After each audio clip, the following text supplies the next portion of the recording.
At an arson scene, the golden rule of forensics is absolute. Preserve whatever fragile evidence remains in the ashes. But back at the laboratory, scientists will take the only surviving, microscopic drop of liquid evidence they can extract from that debris and intentionally throw it into a 2,000-degree fire. In analytical chemistry, achieving precise measurements often requires the complete obliteration of the sample. Other laboratory tools, like mass spectrometry, shatter molecules with electron beams to identify what a chemical is. However, they are less effective at counting exactly how much of that chemical is present. Forensic investigators rely on exact numbers to calculate the precise pure weight of a seized narcotic, or to determine the blood alcohol concentration in a fatal DUI case. To get those numbers, they use the Gas Chromatography Flame Ionization Detector, the GC-FID. It effectively functions as a carbon counter. To count carbon atoms with legal accuracy, the detector must strip away the original molecular structure. Within the housing of the detector, the environment shifts from the macro lab to a microscopic reaction chamber. Inside this chamber, a steady microjet flame is fed by hydrogen and air.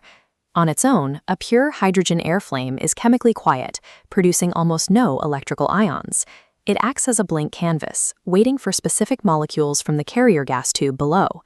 When an organic sample containing carbon-hydrogen bonds flows out of the gas stream and into the inferno, the extreme thermal energy rips the molecules apart into isolated single carbon units. This process is called Chemi-Ionization. Those carbon pieces react with oxygen in the fire, producing positive formal ions and free electrons. The flame chemically converts the sample's mass into a dense, upward-flowing swarm of charged particles. A high-voltage electrical field surrounds the flame, mapping a straight path toward a flat collector plate at the top.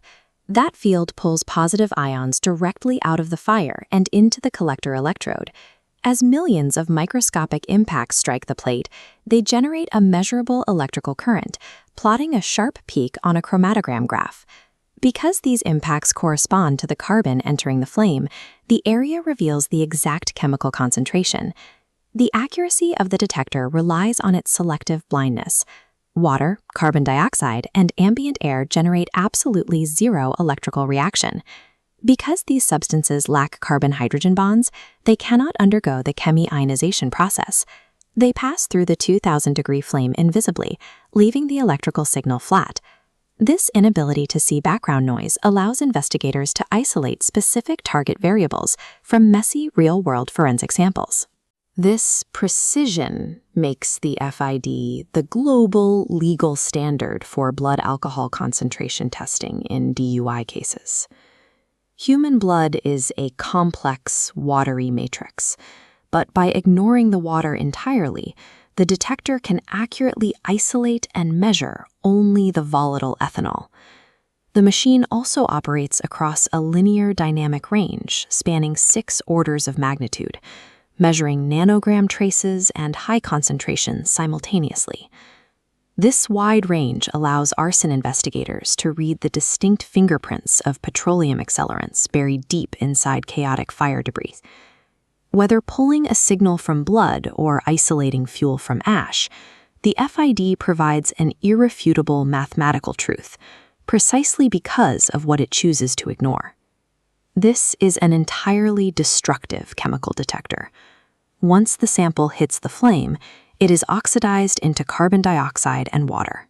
If an investigator needs to keep the physical evidence for further proof, they must pair their test with a non-destructive detector. To get the unvarnished truth of a chemical's concentration, forensic science relies on a trade-off. Sometimes to find the answers, you have to burn the evidence to the ground.